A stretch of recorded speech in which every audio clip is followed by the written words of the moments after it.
Share item location کا نیا feature متعارف کروا دیا گیا ہے اور اس نئی سہولت کے ذریعے مسافر اپنے سامان کو ایئر ٹیگ سے ٹریک کر سکتے ہیں، جس کے لیے فائنڈ مائی نیٹ ورک کا آپشن دیا گیا ہے۔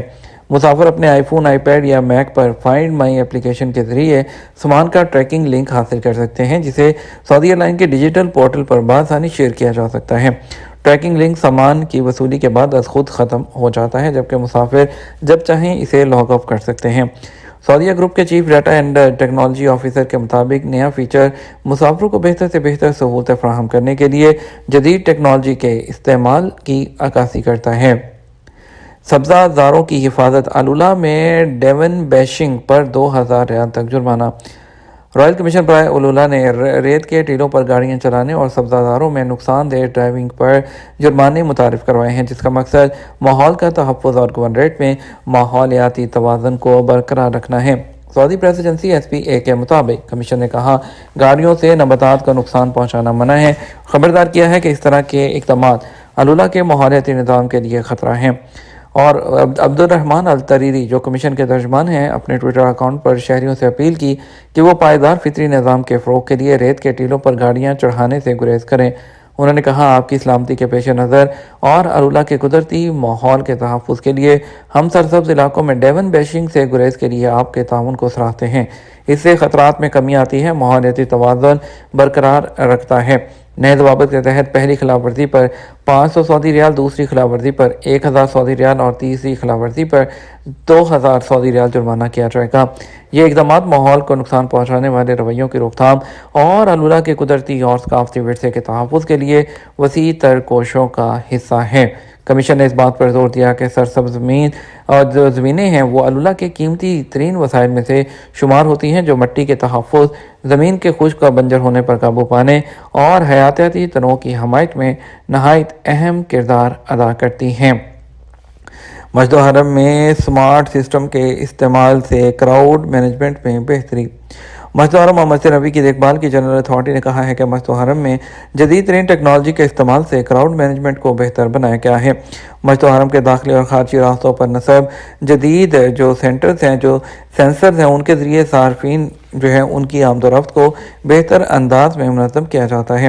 زائرین کی سیفٹی اور عبادت کے تجربے کو بہتر بنانے میں مدد ملتی ہے۔ SPA کے مطابق جنرل اتھارٹی نے واضح کیا کراؤڈ مینجمنٹ کے لیے استعمال کیے جانے والے نظام ایک اہم تکنیکی ستون ہے۔ ریئل ٹائم ڈیٹا کی مدد سے فیلڈ ٹیموں کو مسجد الحرم میں زائرین کی تعداد کو دیکھتے ہوئے راہداریوں اور مختلف مقامات پر انتظامات کو بہتر بنانے میں مدد ملتی ہے۔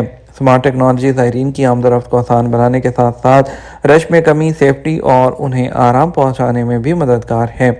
سمارٹ جو کاؤنٹنگ سسٹم کے ذریعے مسجد الحرم کے اندر مختلف مقامات پر زائرین کی تعداد کا درست اندازہ لگانے سے بہتر نتائج سامنے آتے ہیں۔ مسجد الحرم میں جدید ٹیکنالوجی کا استعمال خدمات اور زائرین کے تجربے کو بہتر بنانے کے لیے جاری کوششوں کا حصہ ہے۔ سعودی وزیر دفاع کا یمن کے لیے 1.9 ارب ریال کے ترقیاتی پیکج۔ سعودی وزیر دفاع شہزادہ خالد بن سلمان سے ریاض میں یمنی صدارتی کونسل کے سربراہ ڈاکٹر رشاد العلیمی نے ملاقات کی۔ سعودی وزیر دفاع نے اس موقع پر یمن کے لیے 1.9 ارب ریال کے ترقیاتی جو پیکج ہے اس کا بھی اعلان کیا۔ شہزادہ خالد بن سلمان نے ٹویٹر پر ایک پوسٹ میں لکھا کہ وہ رشاد العلیمی کونسل کے ارکان، یمنی وزیر اعظم اور عدن کے گورنر سے مل کر خوش ہیں۔ ملاقات میں سعودی یمنی تعلقات، یمن کی صورتحال، یمنی بحران کو ایک جامع سیاسی حل کے فریم ورک کے اندر ختم کرنے کے حوالے سے کوششوں پر تبادلہ خیال کر رہے ہیں۔ نجران پولیس نے نابالغ کو ہراساں کرنے والے رہائشی کو گرفتار کر کے پبلک پراسیکیوشن کے حوالے کر دیا۔ نجران پولیس کے general directorate of community security and combat human trafficking کے ساتھ مل کر خورشید محمد نذیر نامی پاکستانی باشندے کو ایک نابالغ کو ہراساں کرنے پر گرفتار کیا۔ سیکیورٹی حکام نے وضاحت کی ہے کہ اسے گرفتار کیا گیا، اس کے خلاف ضروری قانونی کارروائی کرتے ہوئے پبلک پراسیکیوشن کے حوالے کر دیا گیا، جہاں قابل اطلاق ضوابط کے تحت اس پر کارروائی عمل میں لائی جائے گی۔ دوسری طرف مکہ مکرمہ میں کوکین سمگلر کو پھانسی دے دی گئی۔ وزارت داخلہ نے مکہ مکرمہ میں ایک مجرم کو منشیات کی سمگلنگ کیس میں سزائے سنائے جانے کے بعد سزائے موت پر عمل درآمد کا اعلان کیا۔ اور انہوں نے کہا کہ زمین پر فساد پھیلانے کے الزام میں جب اس کو رنگے ہاتھوں گرفتار کیا گیا، اس کے بعد تمام ثبوتوں کے ساتھ عدالت میں پیش کیا گیا، عدالت میں الزام ثابت ہونے پر اس میں جو سزائے موت کا فیصلہ جاری کیا گیا، اس کے بعد سپریم کورٹ نے بھی اس کو برقرار رکھا اور جو ایوان شاہی ہے وہاں سے حکم جاری ہونے پر سزائے موت کا فیصلہ نافذ العمل کر دیا گیا۔ یہ تمہارا اب تک کا نیوز بلیٹن۔ آپ مزید اور اہم خبروں کے لیے ہمارا شام 6 بجے کا نیوز بلیٹن دیکھ سکتے ہیں۔ السلام علیکم۔